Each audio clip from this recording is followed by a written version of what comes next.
जी, अगला है इक्विपमेंट। जब आपकी कंस्ट्रक्शन हो गई और आपने इक्विपमेंट इंस्टॉल करवाना है, तो उसमें जो सबसे इम्पोर्टेंट इक्विपमेंट है वो है वेंटिलेशन सिस्टम। वेंटिलेशन सिस्टम के दो पार्ट है, एक टनल वेंटिलेशन सिस्टम है और एक मिनिमम वेंटिलेशन सिस्टम। अब इसमें मैं जितने भी फार्मर भाई हैं या डॉक्टर्स हैं या जो भी है, उनको एक एडवाइस करूंगा कि आपको चाहिए रिक्वायरमेंट।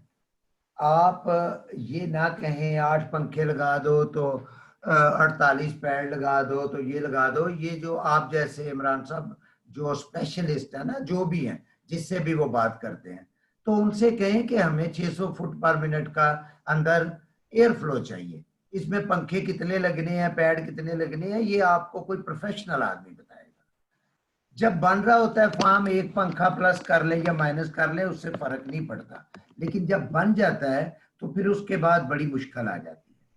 तो मेरी सारी उम्र यही रही है, चूंकि हम लोग एक सिस्टम के तहत काम करते रहे हैं, तो हम अपने जितने भी इंजीनियर्स होते थे उनको कहते थे कि भाई मुझे स्मोक टेस्ट करवा दो इसका, वेंट्स का, और मुझे एक 600 फुट पर मिनट का वो ले दो एयर फ्लो। तो बाकी कितने लगाने हैं ये आप जानो, आपका काम जाने। ठीक है सर। तो ये बड़ा इंपॉर्टेंट है, इसमें बहुत ही प्रोफेशनल राय जो है वो रिक्वायर्ड होती है। अच्छा, दूसरा आ गया फीडिंग सिस्टम। यहाँ पे भी लोग बहुत गलती करते हैं। हम लोग जो बर्ड की प्लेसमेंट है वो करते हैं 0.75 के हिसाब से, और हमारा जो फीडिंग सिस्टम है और निपल सिस्टम है वो साथ नहीं देता उसका। आपको जनरली 50 to 55 बर्ड्स पर पैन होना चाहिए आपका फीडिंग सिस्टम, और 10 से 12 का निपल सिस्टम। तो ये गलतियां लोग करते हैं, ये गलतियां नहीं करनी चाहिए। जब बर्ड को पूरा फीडिंग स्पेस और वाटर स्पेस नहीं मिलेगा तो आपकी यूनिफॉर्मिटी, आपकी एफसीआर खराब होगी। तो ये 90% फार्म्स पे मैंने देखा है कि ये चीजें पूरी नहीं होती। लेकिन कोई बात नहीं, अगर आज हमारा बताने का मकसद ही ये है कि अगर आपकी नहीं भी पूरी, तो आप एक निपल लाइन या एक फीड लाइन ऐड कर सकते हैं अपने हाउस के अंदर। इसमें कोई ऐसा मसला नहीं है। Then you will get the better results. जो पहले आपके आ रहे हैं उससे ज्यादा अच्छे आएंगे। अच्छा जी, तीसरा है बहुत इंपॉर्टेंट, जनरेटर्स।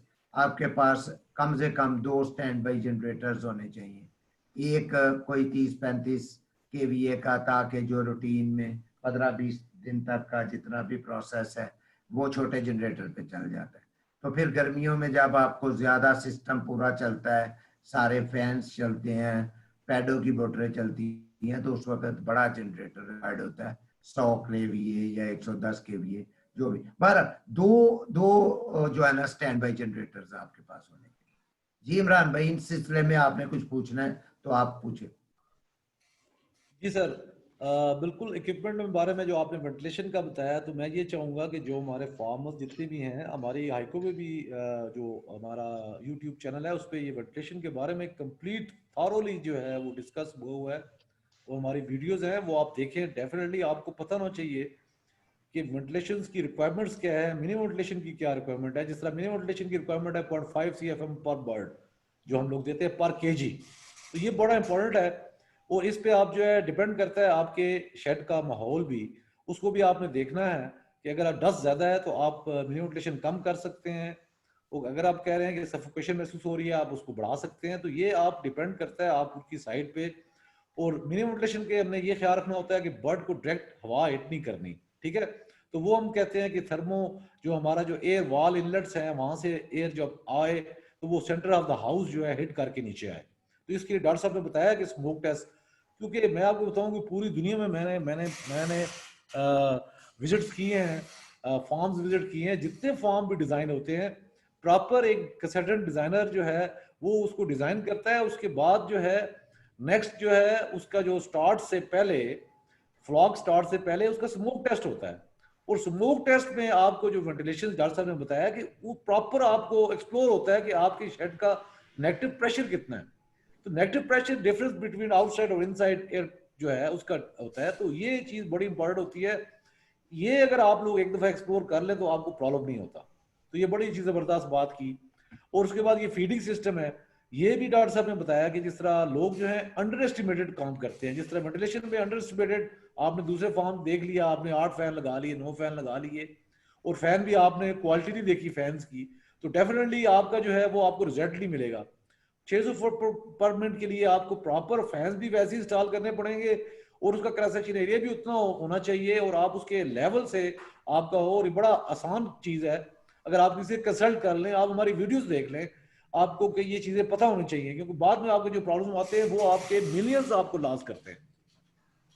उसके बाद ये फीडिंग और निपल ड्रिंकर सिस्टम है, इसमें एक तो डॉक्टर साहब ने बिल्कुल बताया कि अंडर एस्टिमेट है, और दूसरा ये ऐड करता चलूं कि इनके लेवल्स जो हैं ये बड़ा इसमें है, इंपॉर्टेंट है कि इनके लेवल्स ठीक होने चाहिए, ये इसकी अलाइनमेंट और लेवल, क्योंकि हम केजेस में भी जब काम करते हैं तो केजेस की भी जब अलाइनमेंट जब खराब होती है तो वहां पे वियर टियर शुरू हो जाता है।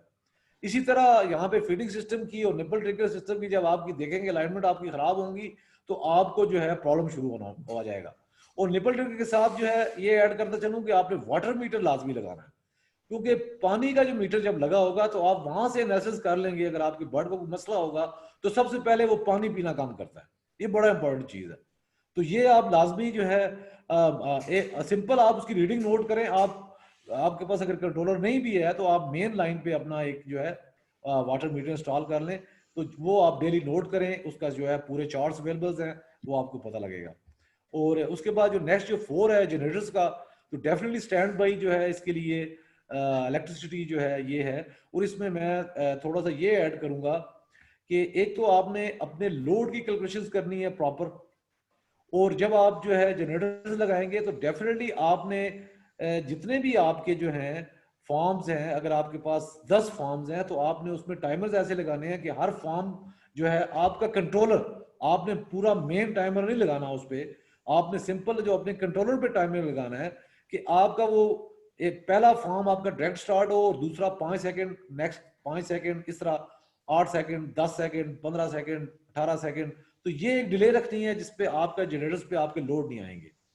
और जनरेटर्स के हवाले से मैं ये कहूँ कि हम लोग जो है एक जनरल 50% और 100% लोड पे कैलकुलेट करके आपको जनरेटर्स आपको बता देते हैं, लेकिन आपको एक ड्यूरिंग वॉशिंग के लिए एक छोटा जो जनरेटर जो है 5 केवी का या 3 केवी का वो आपके पास लाजमी होना चाहिए। ये मेरे जहन में थी। डॉक्टर साहब आपके जहन में भी और चीज है तो आप ऐड करेंगे? नहीं, ये चूंकि एक जनरल सा वेबिनार है तो मैं जल्दी जल्दी चल रहा हूँ। अब हर टॉपिक पे ना हम किसी वक्त रख लेंगे, यानी ओनली उसमें वेंटिलेशन ही होगा, ओनली फीडिंग सिस्टम ही होगा, ओनली जनरेटर लोड कैलकुलेट, ये करेंगे इंशाल्लाह आगे। तो let's move to the other next point. ये है